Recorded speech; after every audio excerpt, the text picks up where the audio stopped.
Good morning, everyone. My name is Duncan Wilson, and I'm Vice President of Environment and External Affairs here at the Vancouver-Fraser Port Authority. Before I begin, I would like to acknowledge that today we're gathered on the traditional territories of the Squamish, Musqueam, and Tsleil-Waututh people and give our thanks to them.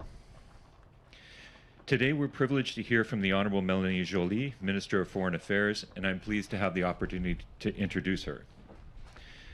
Since 2015, Minister Joly has served in a number of ministerial roles, including as Minister of Economic Development, Minister of Tourism, Official Languages and La Francophonie, and Minister of Canadian Heritage. The last time I think we hosted Minister Joly here at Canada Place was in that capacity for Canada 150.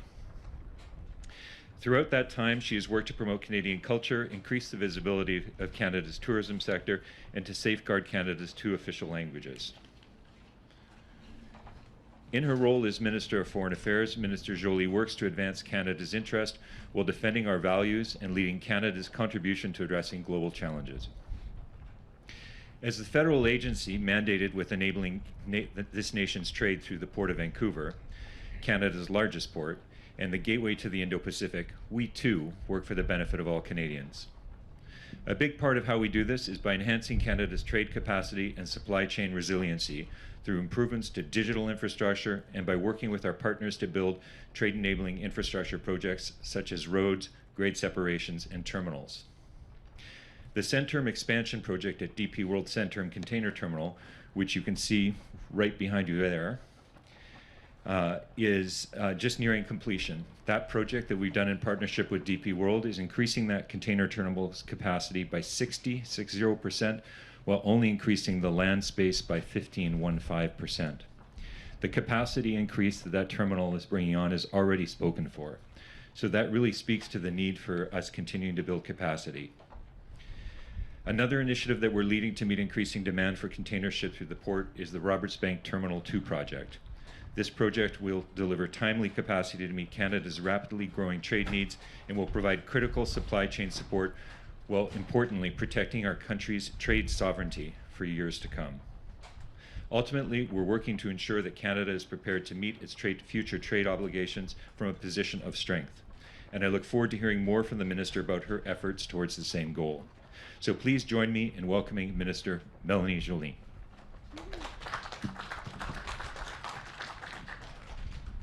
Well, thank you, Duncan. It's great to be back here, indeed. It's been a while. I'm happy to be here with my fantastic colleagues. But before we begin, I would like to first acknowledge that I stand here on the unceded territories of the Musqueam, Squamish, and Tsleil-Waututh nations. And I'm glad, of course, to be in Vancouver, in your hometown, Harj, with you, with obviously Mary and Marco. It's great to see you folks on a beautiful Sunday morning. And also with our caucus colleagues from here, Taleb, Wilson, Harm, thank you for being here. Here on the shores of beautiful British Columbia, it is undeniable Canada is a Pacific country. It is most obvious here, but it's true throughout the country. The Indo-Pacific region is part of Canada's DNA. Our long-awaited Indo-Pacific strategy, which we're publishing today, serves to assert that truth, to harness its potential for Canadians now and into the future. Over the past 2 weeks, you've heard me outline the principles of this strategy in Toronto. In Cambodia, the Prime Minister, Mary, and I elevated our relationship with ASEAN to the level of strategic partner. In Indonesia, we announced $750 million in financing for sustainable infrastructure across the region. And in Thailand, we announced a new series of trade missions, Canada's first agriculture office also in the region, and expanded diplomatic capacity. And today you will see the full picture of how Canada intends not just to engage, but to lead in the midst of a generational global shift. Au cours des 2 dernières semaines, vous m'avez entendu exposer les principes de la stratégie du Canada pour l'Indo-Pacifique. Ça a commencé à Toronto et puis par la suite au Cambodge, où Mary et moi étions avec le Premier ministre. Nous avons alors élevé notre relation avec la NAS au rang de partenaire stratégique. En Indonésie, nous avons annoncé un financement de 750 millions de dollars pour des infrastructures durables dans toute la région. Et en Thaïlande, nous avons fait l'annonce d'une nouvelle série de missions commerciales et la mise sur pied de notre premier bureau de promotion de l'agriculture dans la région. Nous avons également indiqué que nous allons augmenter notre capacité diplomatique. Aujourd'hui, vous allez voir le portrait complet de la façon dont le Canada a l'intention non seulement de s'engager, mais aussi de mener sa stratégie au milieu d'un changement générationnel mondial. 2022 has shown us that the tectonic plates of the world power structures are moving.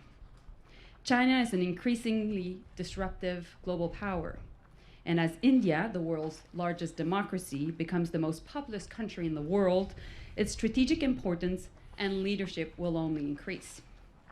The North Pacific, our neighborhood alongside Japan and South Korea, is facing real security threats, from North Korea as it continues reckless missile launches, and from China, who continues to challenge international norms. The Indo-Pacific is the fastest growing economic region of the world. By 2030, it will be home to 2/3 of the global middle class, and by 2040, it will account for more than half of the global economy. Every issue that matters to Canadians, our national security, our economic prosperity, democratic values, climate change, or again, human rights, will be shaped by the relationship Canada has with Indo-Pacific countries. Toutes les questions qui sont importantes pour les Canadiens, que ce soit notre sécurité nationale, ou encore notre prospérité économique, nos valeurs démocratiques, les changements climatiques, ou encore les droits de la personne, seront façonnés par les relations que nous aurons avec les pays de la région Indo-Pacifique. These relationships have been built upon a strong foundation. Throughout the Indo-Pacific, Canada is appreciated as a valued trading partner, as a secure investment destination, and also as a stable democracy. But the current moment demands more of Canada. The region is now looking for us to step up our game. They want Canada at the table to build a better future for citizens on both sides of the Pacific. The central tenet of our Indo-Pacific strategy is acting in Canada's national interests without compromising our values. It is about positioning Canada as being a reliable partner now and for generations to come. It is an ambitious plan for the next decade, beginning with a $2.2 billion investment over the next 5 years. Le principe central de notre stratégie Indo-Pacifique consiste en tout temps d'agir dans l'intérêt du Canada. Bien entendu, nous allons le faire tout en défendant nos valeurs. Il s'agit de positionner le Canada comme un partenaire fiable, maintenant et pour la prochaine décennie. Il s'agit d'un plan ambitieux qui commence par un investissement de 2,2 milliards de dollars au cours des 5 prochaines années. The strategy is built around 5 objectives.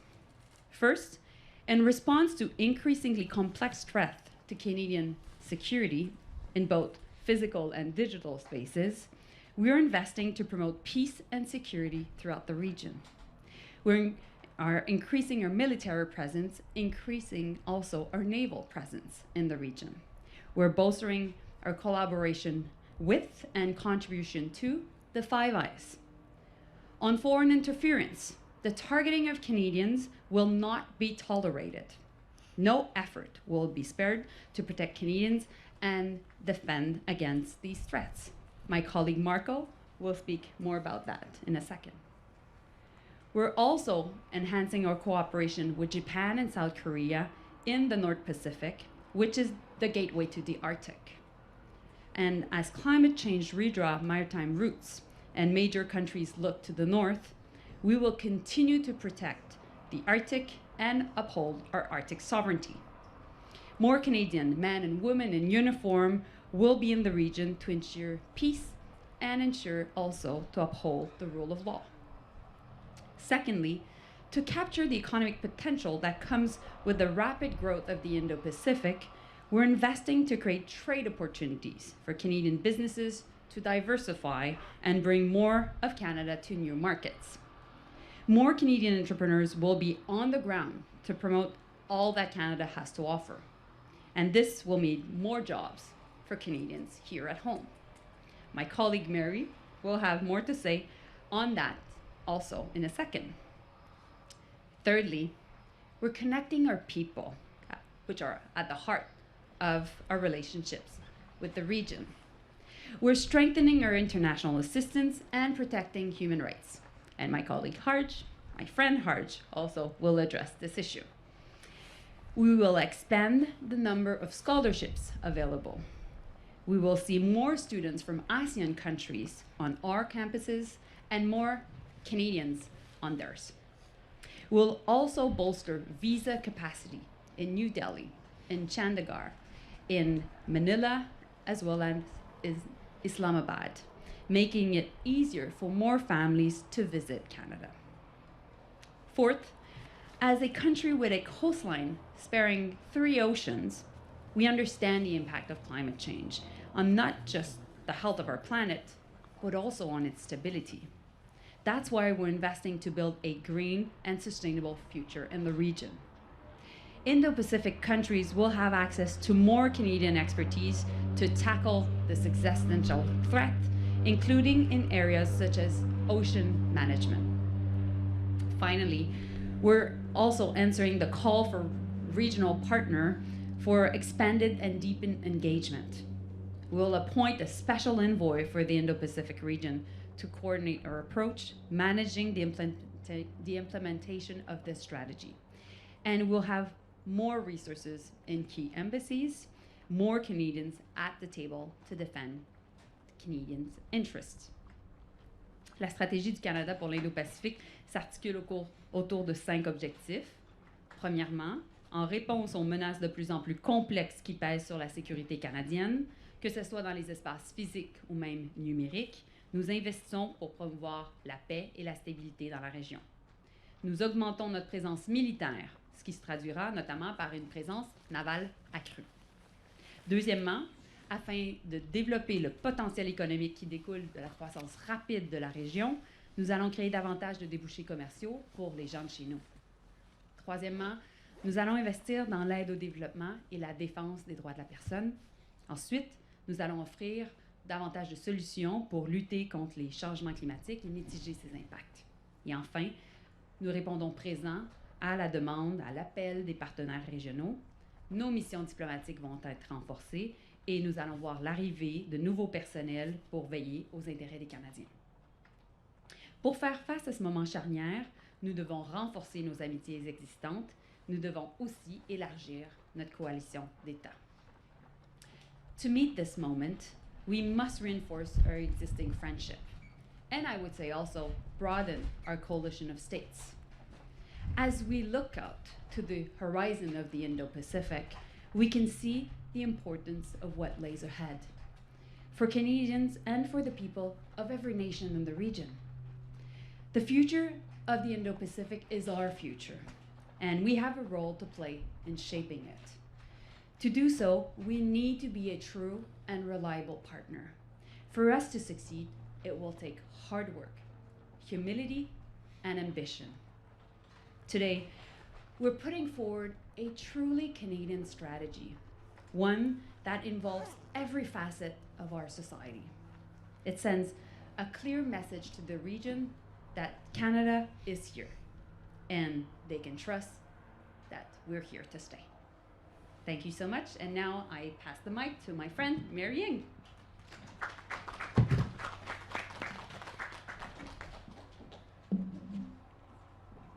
Thank you so much, Mélanie, and it's terrific to be here in Vancouver.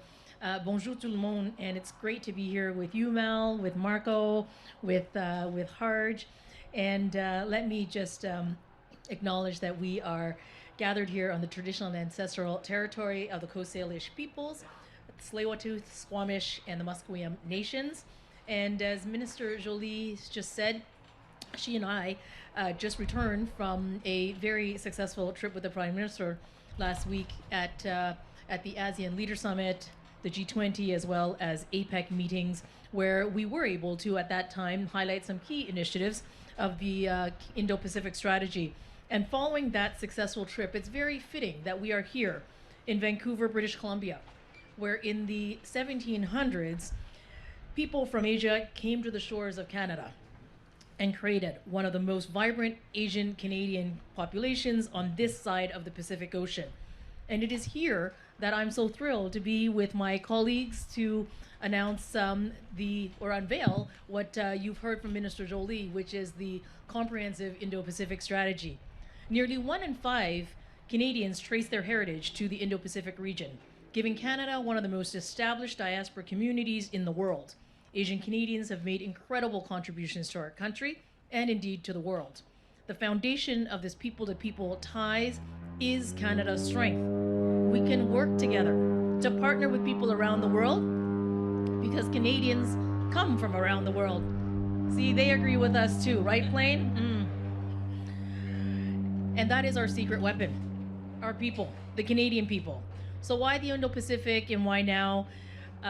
Minister Joly laid out how important the region is.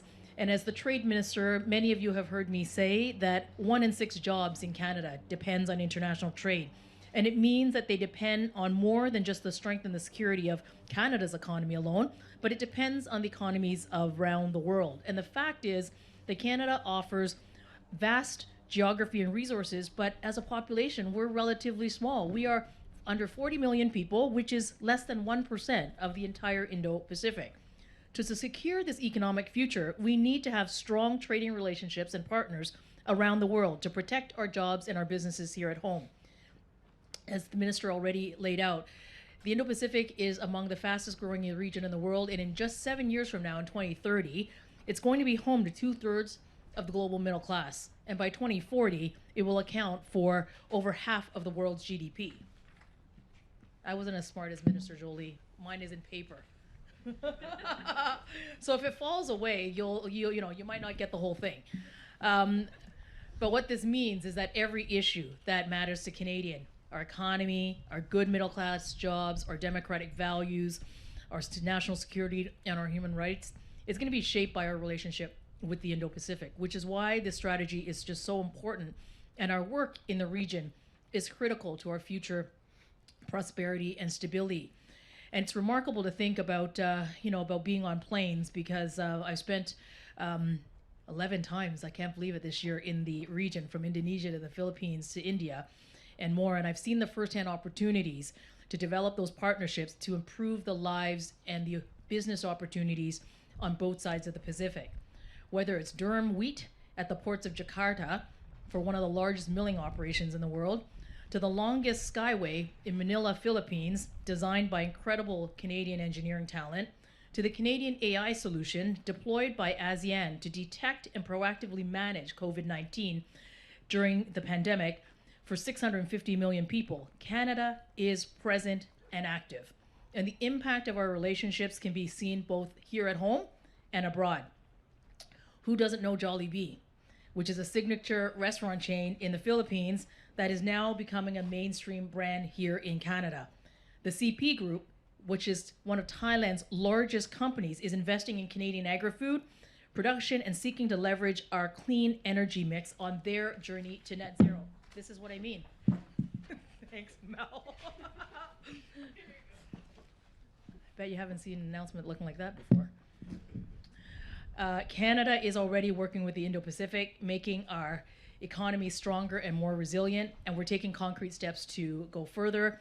Let me just highlight for you the trade elements of this strategy.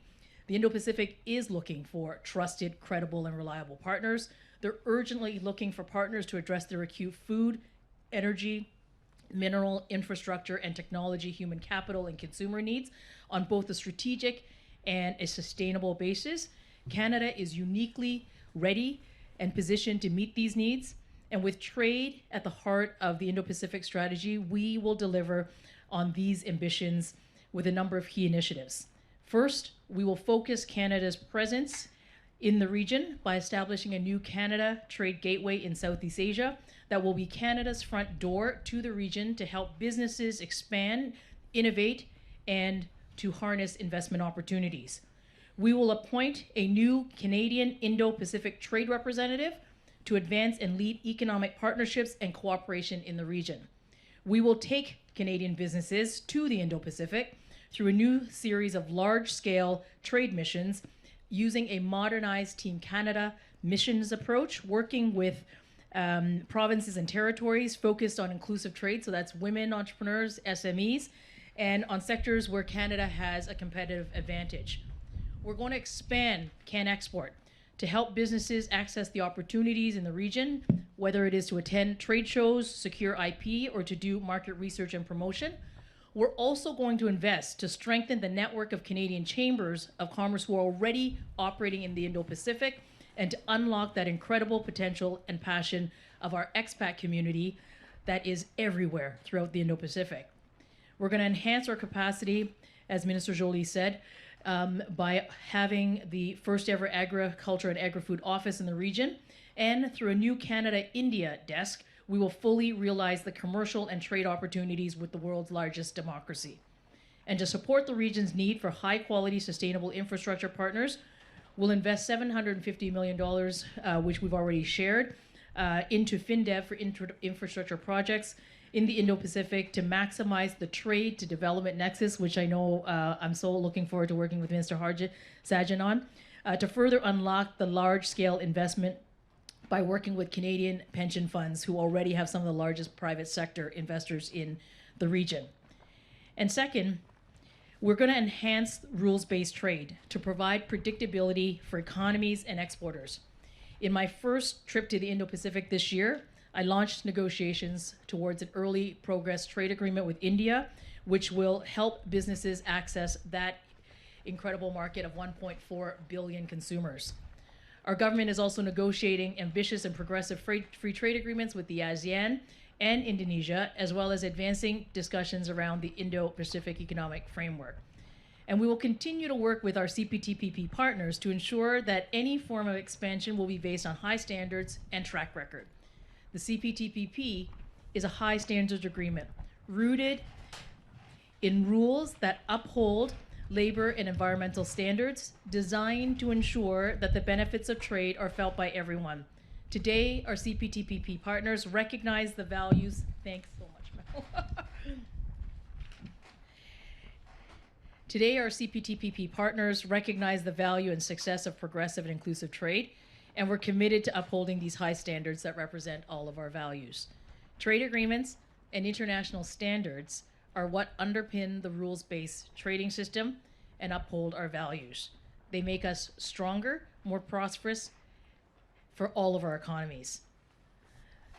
So just to conclude, we've got 4 objectives in this Indo-Pacific strategy as it relates to trade. Expand our trade network here at home and abroad.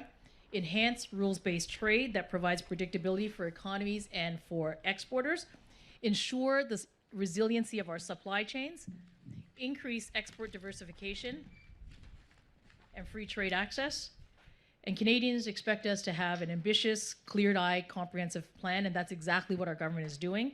So to our businesses and to our entrepreneurs around the country, know that your government is supporting you every step of the way to start up, to scale up, and to access new markets in the Indo-Pacific. And to the millions of Asian Canadians in Canada, know that this strategy is a recognition of how much potential we have to contribute to our country, and that any form of anti-Asian racism is unacceptable. This is a strategy for all Canadians, including our future generations, whose livelihoods will depend on how Canada today chooses to engage in this region. I'm very excited to be working with my colleagues on this exciting strategy to grow today's economy and to protect the jobs of the future. Merci beaucoup. Thank you.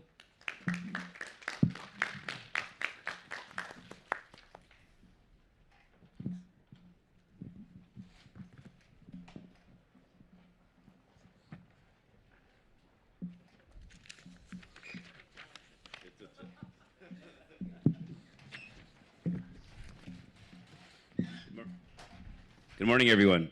I'd like to begin by acknowledging that we are on the unceded ancestral territories of the Musqueam, Squamish, and Tsleil-Waututh First Nations.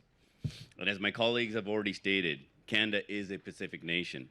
And one of the ministers and members of parliament from BC, and having also some of my Pacific Caucus colleagues here, we are very proud of our people-to-people ties with the Indo-Pacific region. Now, we have a long history, as Minister Ng has already outlined, a strong partnership with the Indo-Pacific region that we have built on international assistance engagements throughout decades. Now, despite decades of growth, poverty and inequality remain realities for far too many. Now, Canada is committed to being an active, engaged, and reliable partner in the region. We continue to work with our country's partners to identify their needs. Now, this is where we can have the greatest impact on poverty reduction that aligns with our foreign policy, trade, and economic goals.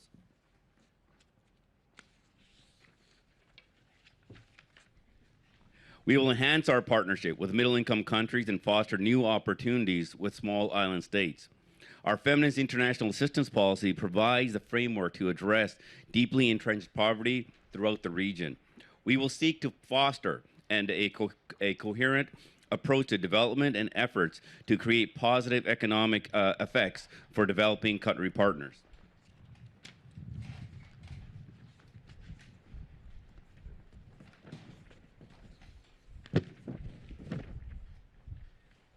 Now, to achieve this, we have allocated $100 million for a responsive bilateral assistance programming package and $750 million to FinDev Canada through recapitalization. Now, through targeted investments in programming in the trade development nexus, we will support country-led efforts to generate sustained and inclusive economic growth. And we will support innovative approaches to development that involve partnership that empower the poor, particularly women and Indigenous peoples. Now, this is how we will achieve our sustainable development goals together. The Indo-Pacific region includes nearly 2/3 of the world's ocean and is among one of the most vulnerable globally to the effects of climate change, and especially the small island states. Now, Canada itself is no stranger to climate-induced disasters, and under this strategy, we will leverage our lessons learned in this area to support partners in the region. More specifically, we will establish a $52.4 million signature initiative in the region on disaster risk and resilience. We will share Canadian expertise and build capacity with Pacific nations so they can be ready to respond to climate change-induced disasters. We must also acknowledge the fragility of democracies and the threats which is putting the rules-based international order at risk. Now, this is where Canadian civil societies have a lot to offer, and we have allocated $32 million for a call for proposals strictly for Canadian civil society organizations. And in addition, we are investing $13 million to the Canada Asia Plan Action Trust Fund and $14 million to the Seed Scholarship Fund as well.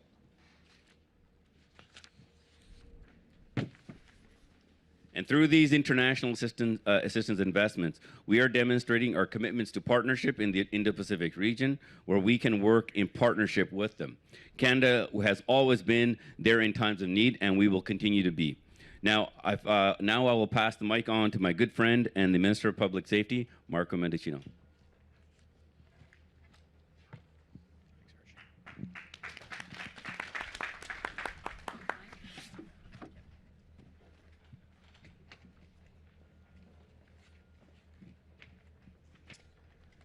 Merci, Harj. Bon matin, tout le monde. Good morning, everyone. I want to thank Duncan and the entire team here at Port of Vancouver for the very kind welcome and for the Indigenous land acknowledgement. I also want to say what an honor and a privilege it is to be here with Mel, Mary, Harj, Talib, Wilson, and Parm, all of whom are part of the exceptional team that have put so much work into today's important announcement. Canada's prosperity, position, and contributions to peace and stability in the world is linked to the Indo-Pacific. The strategy we are unveiling today looks to strengthen Canada's role in the region through deepened relations, economic ties, trade, investment, immigration, and innovation that will foster a green and sustainable future. And as we look to implement the Indo-Pacific strategy, One of the key features of our approach is how we are integrating Canada's national security interests as a pillar in this strategy. As Minister of Public Safety, I want to focus on how Canada will promote peace, resilience, and security in the region. En tant que ministre de la Sécurité publique, je veux me concentrer sur un autre pilier de cette stratégie, la promotion de la paix, de la résilience et de la sécurité. In the decades since the end of the Cold War, the focus of our country's national security has evolved along with the geopolitical landscape. The Indo-Pacific region is home to some of our closest allies and key strategic partnerships. It is, at the same time, a part of the world where we also see some of our greatest challenges. That's why the landmark strategy we are announcing today necessarily includes security as a key pillar. To protect Canada's national security, we must be vigilant against the very real and serious threats of foreign interference, cyber attacks, hostile activities, ideological extremism, disinformation, and international crime networks which impact the integrity of our borders. Public safety, law enforcement, and the security and intelligence community stands at the ready to meet those challenges. And I will now outline the significant long-term investments, resources, and tools the Indo-Pacific strategy will allocate to strengthen our security posture in the region. First, we're investing over $60 million to enhance CSIS's intelligence capabilities in the region. Premièrement, nous renforçons la présence du SCRS dans la région grâce à un nouveau financement de plus de 60 millions de dollars. The investments will better position Canada to identify, understand, and counter the security challenges emanating from the region and deepen our relations as a reliable intelligence partner. Deuxièmement, nous améliorons la cybersécurité grâce au financement d'une initiative de diplomatie et de sécurité cybernétique par la GRC et mon ministère. Secondly, we're strengthening Canada's cybersecurity with the creation of a cyber diplomacy and security initiative, which the RCMP and Public Safety Canada will support through an investment of nearly $18 million. With these funds, we will promote responsible cyber governance, expand cooperation with regional law enforcement and intelligence partners, and coordinate efforts to detect and combat foreign interference that will help to protect and advance our national interests. These initiatives build on our national cybersecurity strategy, including the recent introduction of Bill C-26, which is historic legislation to protect our critical infrastructure against cyber attacks. Thirdly, the strategy will further leverage our international law enforcement network with funding for the RCMP and CBSA to work with counterparts across the region to advance bilateral cooperation. Troisièmement, nous approfondissons les relations avec un nouveau financement pour la GRC et l'ASFC afin qu'elles puissent travailler avec leurs homologues dans toute la région. Canada enjoys a very positive and productive relationship with our Five Eyes partners, as well as other key allies like Japan, Korea, and many others. This new funding will help countries to build capacity to take action on critical priorities, including border security, financial crimes, cyber, forced labor, human trafficking, money laundering, and of course, counterterrorism. It will also help the CBSA strike more bilateral agreements and the RCMP to work with local law enforcement. Et notre engagement accru dans la région intéressa nos alliés, puisque nous nous préparons à présider la réunion ministérielle de 5 pays en 2023. Un forum permet au ministère de la Sécurité de l'Alliance de groupe de 5 de se rencontrer et de discuter les possibilités de la collaboration. La sécurité doit être au premier plan alors que nous favorisons la prospérité, l'inclusion et la durabilité. This morning, you've heard my colleagues give a variety of versions and approaches that are all built along the same theme. Canada is a Pacific nation. We're excited about the opportunities that lie on the horizon for Canada by strengthening our ties to the Indo-Pacific region. Economic prosperity, trade, innovation, jobs, people-to-people bonds, promoting an inclusive, green, and sustainable world for all of which is underpinned by an integrated approach when it comes to protecting our national security. Thank you very much. Merci beaucoup.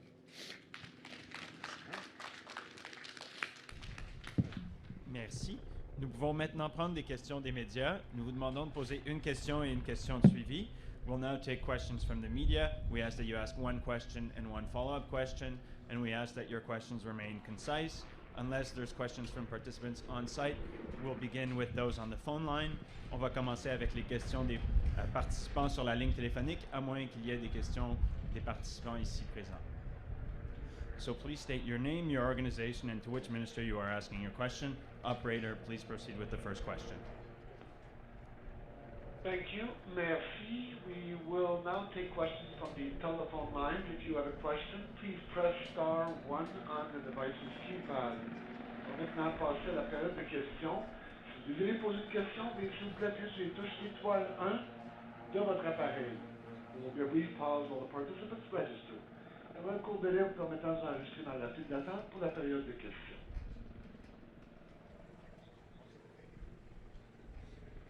The first question, la première question est de Gabriel Proux, Radio-Canada. À vous la parole. Bonjour, Madame Joly.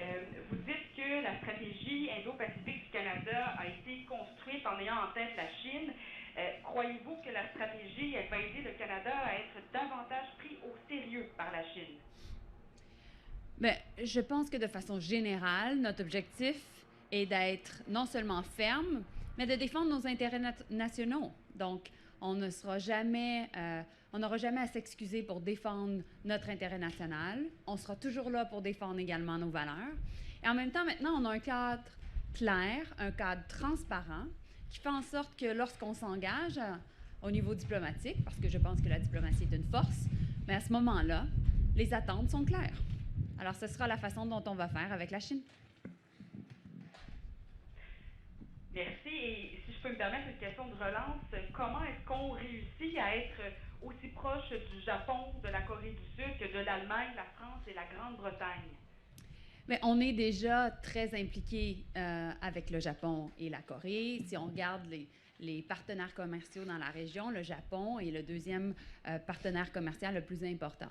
Le Japon fait partie du G7 et on a quand même des communautés japonaises et coréennes très importantes au Canada. J'étais là dans la région au Japon et en Corée il y a un mois. Mon collègue François-Philippe Champagne était là la semaine dernière. Ma collègue Mary s'en va au Japon la semaine prochaine. Bref, notre objectif est d'être très proche de ces deux pays-là. Et vous verrez dans la stratégie Indo-Pacifique à quel point nous voulons accentuer notre relation également au niveau sécurité et également au niveau commercial. Merci. Prochaine question, s'il vous plaît. Thank you. Next question, please. Thank you. Merci. The next question is from Dylan Robertson from the Canadian Press. Please go ahead. Your line is open. Hi there. Minister Joly and Minister Mendicino, why are we not committing to a registry of foreign agents?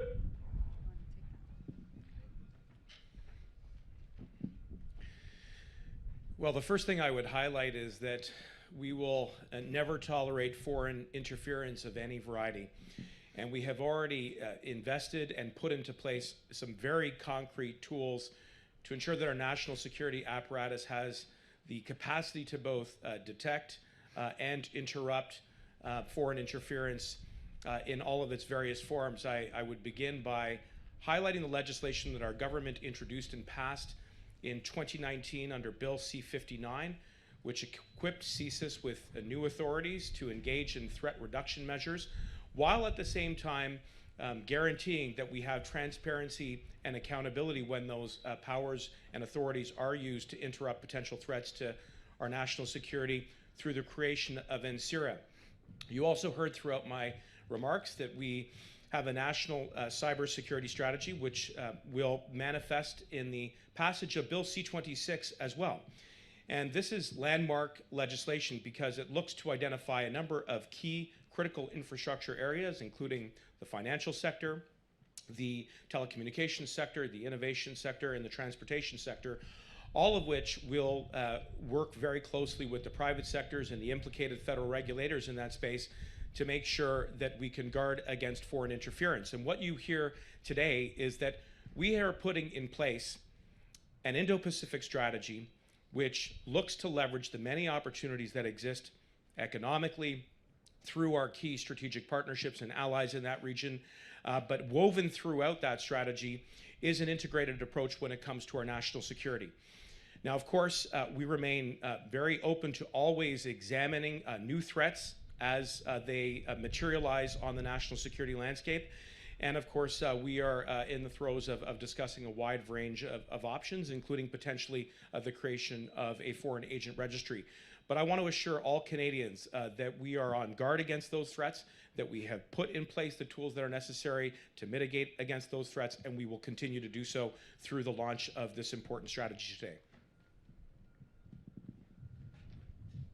Thank you. And Minister Joly, in Thailand, the Prime Minister announced close to 60 new diplomatic positions. And I'm looking at the strategy and the annex, and there's actually no target stated. So is the 60 number still relevant, or do you not have a target anymore? The goal is to increase the diplomatic capacity, Dylan, because we believe that Canada needs to step up its game in the region. We're putting $100 million to it. It is the first biggest investment in diplomacy in years. What you're seeing today is a reorientation of our foreign policy we haven't seen in a long time. Why? Because there's a generational global shift happening. And so we're proud of this new strategy that was developed by all of us working as a team. And we think also that it is a strong message we're sending to the region and to our diplomats. I would like to add to that last night I had the chance to talk with all of our head of missions in the region. All of them were there, very excited, I must say, about this new investment, very interested in knowing all the details of the strategy, which are now highlighted. And the goal now is to be in implementation mode. So that will be the focus as we communicate to Canadians, to the region, to the world, what we're doing. We also want to make sure that teams on the ground have the resources required to be able to fulfill this ambitious plan. Thank you. Operator, we'll move to the next question. Thank you. Merci. La prochaine question, the next question, est de Clara Tescurnage, La Presse canadienne. À vous la parole. Bonjour. Donc, c'est quand même beaucoup d'investissements avec de la participation de plusieurs ministères. Je me demandais près de 2,3 milliards de dollars sur 5 ans. Pouvez-vous faire un petit recap de d'où vient cet argent-là exactement? Oui, Clara. Mais écoute, il y a 5 objectifs dans la stratégie. Le premier, c'est lié à la paix et la sécurité.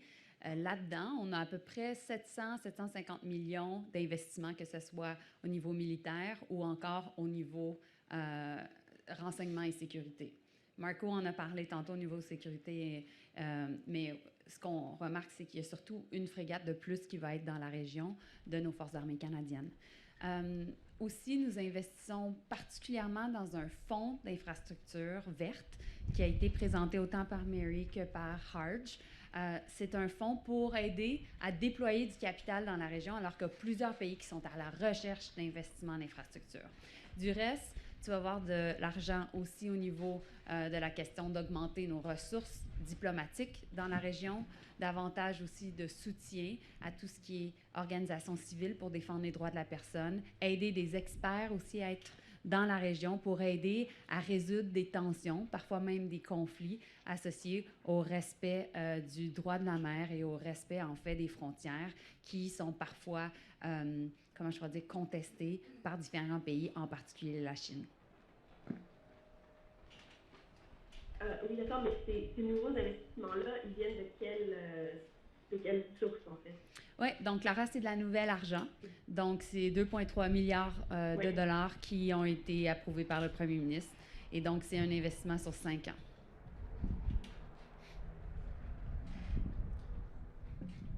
Thank you. We'll move to the Thank next you. question. Merci. The next question is from Christian Poslang from CBC News. Please go ahead. Line is open. Hi, Minister Joly.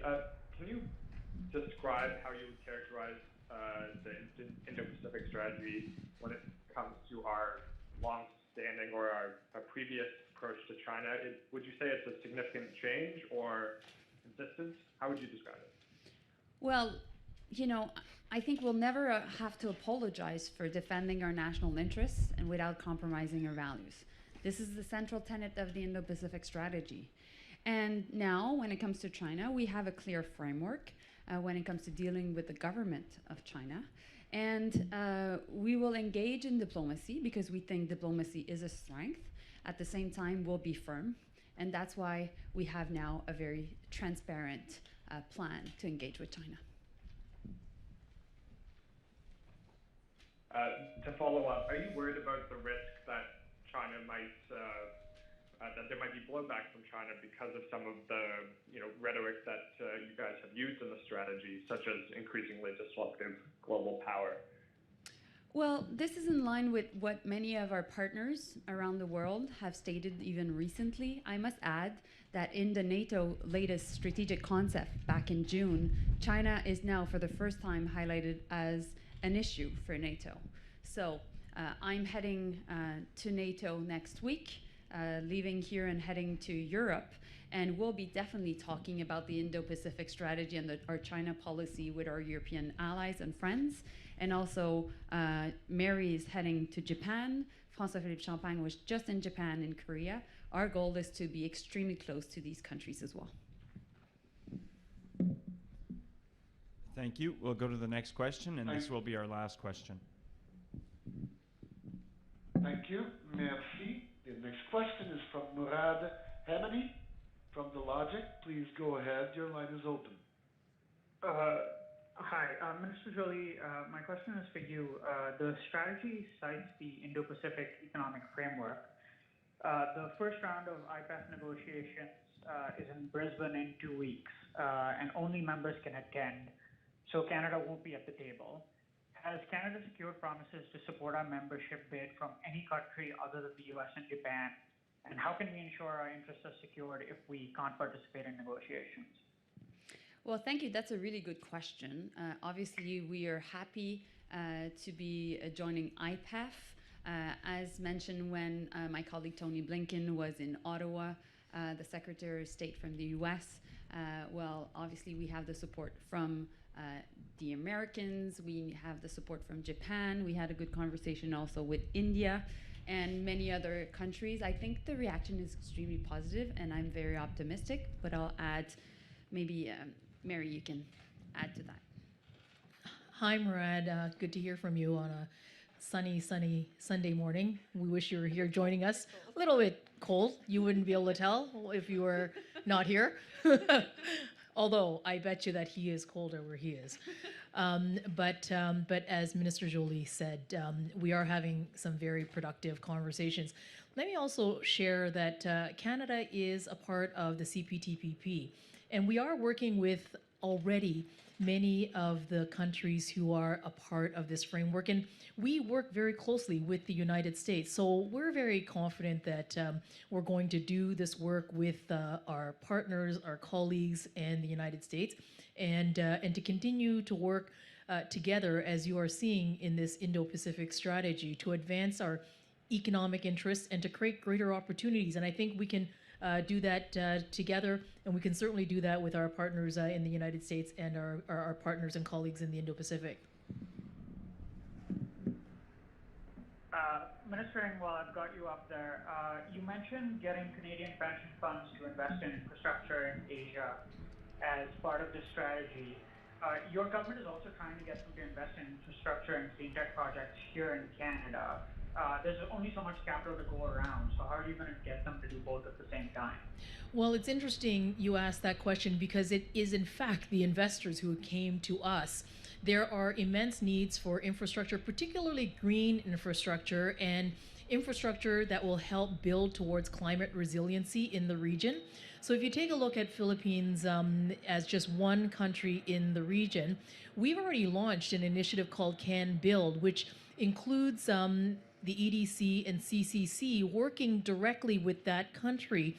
And what they're looking for is they're looking for some additional assistance that will help provide some concessional financing to help then make the project a commercially viable one, to which then our very important pension money and funding can go into projects such as this. So I'm thrilled to be working with my colleague in Minister Sajjan, because this is a practical example of how you explain the development to trade nexus, being able to provide that capacity through FinDev that will provide concessionality on the one hand, but then having these really important commercial players be a part of the financing actually then makes that project a viable project. And Canada is very keen to be a part of that, because we want to be a part of the climate solutions, particularly the infrastructure green build solutions that are in the region.